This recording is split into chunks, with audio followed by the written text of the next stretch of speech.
But also, Hinault actually really, there's a lot of, you know, maybe not clarity on my relation with him.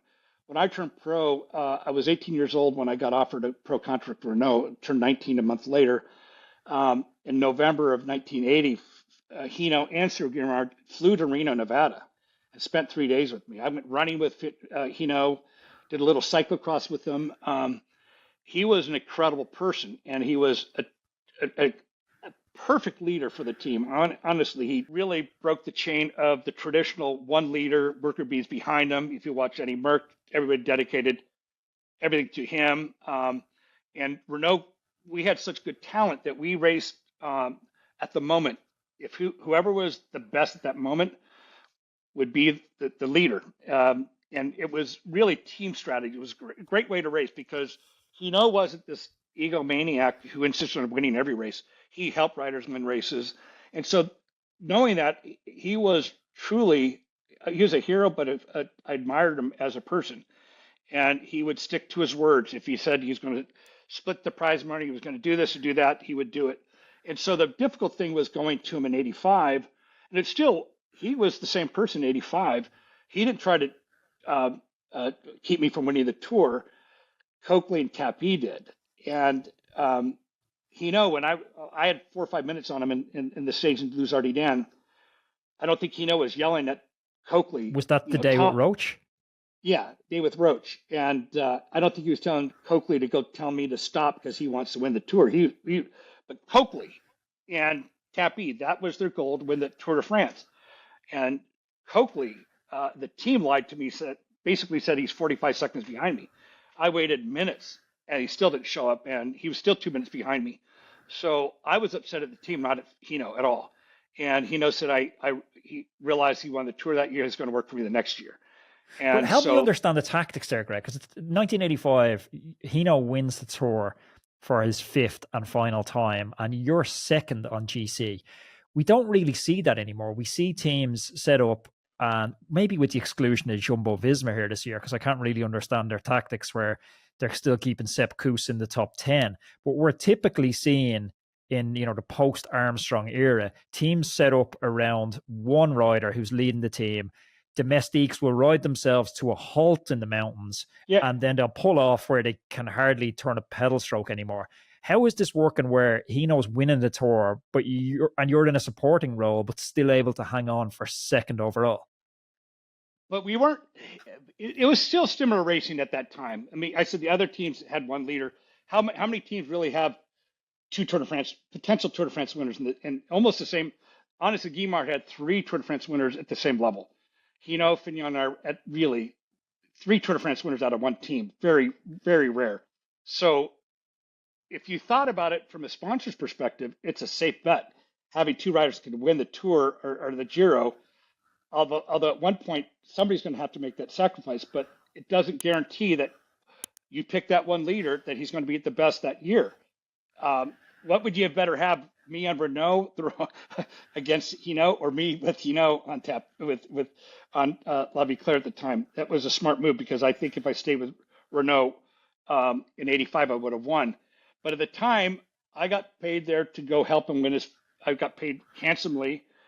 I got paid to help him win his 5th Tour as long as he was the best. As long as he was the best. If he wasn't, I was given a free, open cart to go for the Tour win. That was the difficult thing because he was better than me in the first week and a half, 2 weeks. He was. I had some not great days that Tour, but I kept feeling better and better. And then the stage into Les Ardennes, I went with Roach on the Tourmalet, and by the time we got to the foothill, I think we were 3 or 4 minutes up on him. I wasn't certain. I only learned that after the stage, but I think we might have been as high as 4 or 5 minutes up.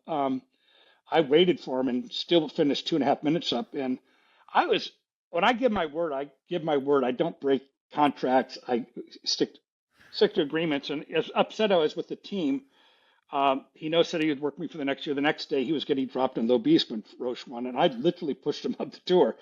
And so knowing that, I really did allow him to win. But that's what I said I would do. And I would have been able to win the Tour. I believe I would have been able to win that Tour if Coakley wasn't in charge of the team.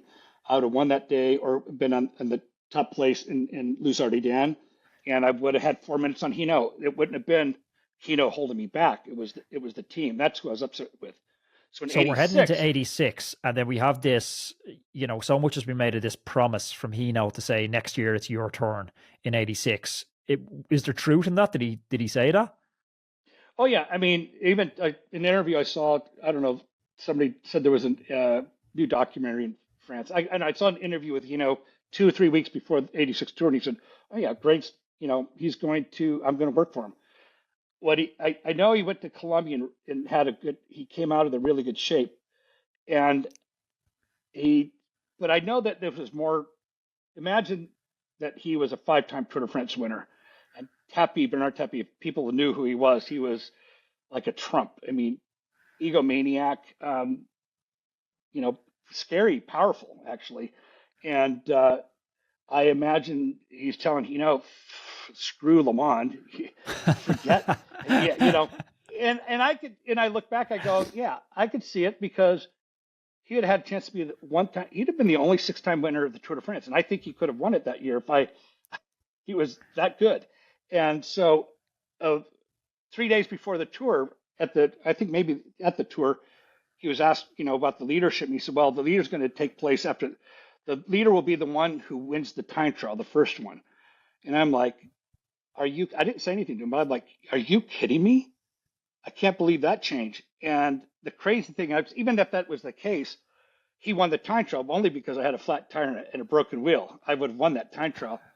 But what I didn't know, there was a whole collusion between the riders, Tapie and the stage in Depot that we went to the Pyrenees at that point. We were basically same time on the at the How deep into GC. the race was this? Because you took the jersey on stage 17, and then the first I remember, maybe your recollection is different, but from looking at the videos, I remember Hinault attacking the day after on stage 18. And I remember kind of asking my dad to explain what the hell was going on in these videos, because with my basic cycling knowledge, couldn't understand what the hell was happening. Well, the real drama was the stage from I forgot where it started to Po, and we went over the Mary Blanc. And there's a one rule in cycling: you don't attack in the feed zone. And we're all together. And when I look back, that day I remember looking at our riders, Jean-François Bernard and a couple of riders talking to Reynolds' team. Now Ben Esto, now whatever the transition of that team is, but Ben Esto Reynolds with Delgado.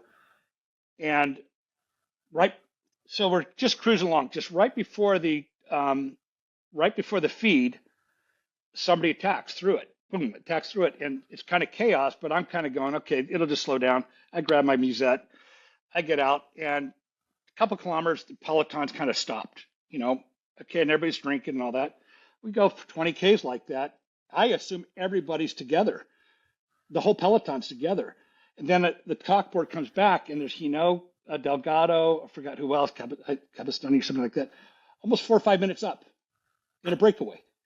And I'm like, I couldn't believe it. And I literally freaked out. And how could I chase down Hinault by myself? I couldn't do that. 3-4 minutes, I would have been killed chasing down the yellow jersey. And what's going on in the team? Is there is the team split into two camps where it has Camp LeMond and Camp Hinault inside the team, or are you all pulling together? Well, at that time I thought we were pulling together, and but nobody told me what happened. All I knew was that Hinault was in front, and there was no effort to kind of pull him back. Of course, the team's not going to chase him down. Anyways, we went up the Mary Blanc, and then 20 Ks to go. There's a small climb before Po, and I'm like, it was 6 or 7 minutes at this point. I'm like, screw it. I got to take back a couple minutes. I got to keep it limited. So I attacked. I think I took Lucha Herrera with me. It was only a 5-man group at that point, anyways, that I was with, maybe 10 or 15, I can't remember. And I pulled back 2.5 minutes in Po. Then Hinault found out I was riding with Lucha Herrera. We almost got in a fist fight at the end of the stage. That still gave him a 5-minute lead, but that was his knockout stage. He thought he had me wiped out, and that night I decided it's over. No more friendship. And I knew the next day I had to take back as much as I could. And I took back 5 minutes. his ego was so great that he just thought he was that much stronger, and he attacked on the descent of the Tourmalet, and I was so happy that he was out there by himself. He had a couple-minute lead at one point, but we caught him at the bottom of Super-Vanier, and I brought back that 5 minutes. But it was that day after Pro that the team stopped talking.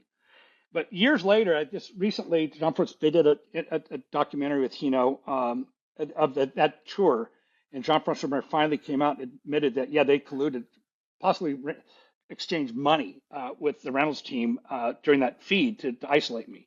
And so he said, no, I'm glad that he talked about it, because he said it was clear it was a mind game on Greg. It was kind of, that was the difficult thing, was imagine having a friend, a person you admired like a brother, the deception and not being transparent about it. It would be like, yeah, I'm going to work with you, and then not. And at one stage, just before I took the yellow jersey on the Col de Granon, we had a stage finish in Gap, and there was massive side winds, and Hinault kept, attacking into echelons and breakaways, and I would follow, but you couldn't cover every one of them. And all of a sudden, he got away, and everybody stopped again. I was isolated, and I thank Robert Miller to this day. I said, Robert, get your team to work, Panasonic. I will give you the stage if you're next to me in a mountain stage. And he got his team to chase. We caught him. Otherwise, he'd have taken another 2-3 minutes on me. And at the end of that day, I had packed up my suitcase, and I had walking out the door. I said, I'm done. I'm not doing this race anymore. And Tappy and Coakley came at me yelling, you can't do this. I said, yes, I can. I'm done. Unless you actually, I can't do this anymore. Don't worry. Okay, we'll fix it. Hinault race for you. And so Hinault, the next day, he gets dropped at Izoard. I take the yellow jersey. And then on L'Alpe d'Huez, he attacks on the descent. I try to follow a couple of times. And it's kind of like you don't just follow and chase your teammate down, but he gets away and everybody stops kind of in this flatter section. And I got to the Col de Telegraph, and about a kilometer climb, and Coakley came up and said, you cannot ride, because I was with Urs Zimmerman. You cannot ride with anybody. You cannot do it. And I'm 200 meters from the top of the Telegraph. Still at 1 kilometer. And I got so pissed. I attacked as hard as I could, sprinted. I could hear Zimmerman almost losing the first turn. I descended so fast that I caught the break. It was 2 minutes up at the bottom of the Telegraph, and caught the group. I shocked Hinault. I just went right by him and just said, let's go, because we isolated Zimmerman. During that stage, I was dropping Hinault on the Col de Granon. He said, no, just my knee's hurting. Let me pace. I'll set the pace. We'll, ride my pace. And so you save yourself for Zimmerman. Okay, great. At the bottom in the valley between the Col de Fer, I think it is Col de Fer, and L'Alpe d'Huez, Cappy came up and said, you've won the Tour, Greg. This is Hinault's last last tour. Why don't you let him lead up the Tour? And L'Alpe d'Huez. I was actually concerned about safety, for my own safety. Like Merckx got punched on Puy de Dôme in the 70s. I was actually very nervous about that. And I was like, okay, great. Let him win the stage. I've never gone up to L'Alpe d'Huez so easily. It was like a training ride. And but when we got done with that stage, he said, no, the race isn't over till the time trial. So he kept moving the goalposts. Excuse the short interruption, but I wanted to find a way to bring our little community together, to problem solve, to share training advice, and to support each other in what can sometimes be a lonely road as we all chase health, happiness, and longevity through cycling. To facilitate this, I've set up a Discord channel. I'm going to leave a link in the description down below. It doesn't cost anything to join. It's totally free. Plus, I'm also picking out random winners for spot prizes inside the Discord channel. If you'd like to join it, click on the link down below. Because you have that picture from, I think Graham Watson, the famous sports photographer, has a picture from the third last corner, which if anyone hasn't ridden Alpe d'Huez, it's probably 1.52 kilometers from the top of Alpe d'Huez. And it's a brilliant picture because it captures clearly those facial expressions. You can see the two of you guys looking up to the next switchback, the Alps in the background. But I don't know, you can read so much into a photograph like that, but it doesn't at that point look like a friendly relationship. He looks like he's riding a little bit more than tempo. But then you fast forward a couple of kilometers and you guys are arm in arm coming across the finish line and you give him the stage. Is there meaning in that embrace, or is that totally just for the cameras? No, it was what Hincapie wanted, but for me, it was relief that the race was over. But the mountain's over. I'm not going to have to race against Hinault, and I was more relieved that it was over.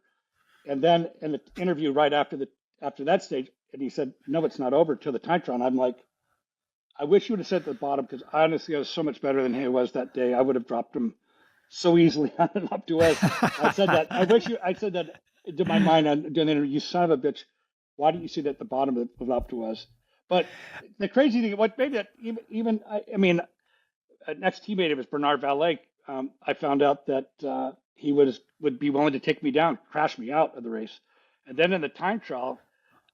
The time trial, a guy that I knew, knew, was a bike importer distributor, and he asked the co-director Maurice Ligio to mechanically cause me to fail in the time trial. And when I crashed, my wife assumed that's what happened. And Maurice Ligio, he was so disgusted with this person and the behavior of Hinault. It was Hinault's right-hand man. He didn't talk to him for like 20 years. It was a very stressful tour. If you enjoyed this little clip from the podcast, you can check out full episodes of the podcast on any podcast platform, Apple, Spotify, or wherever you get your podcasts. Also, you can click up here for another video that I know you're going to love. And don't forget to subscribe to the channel. See you next day.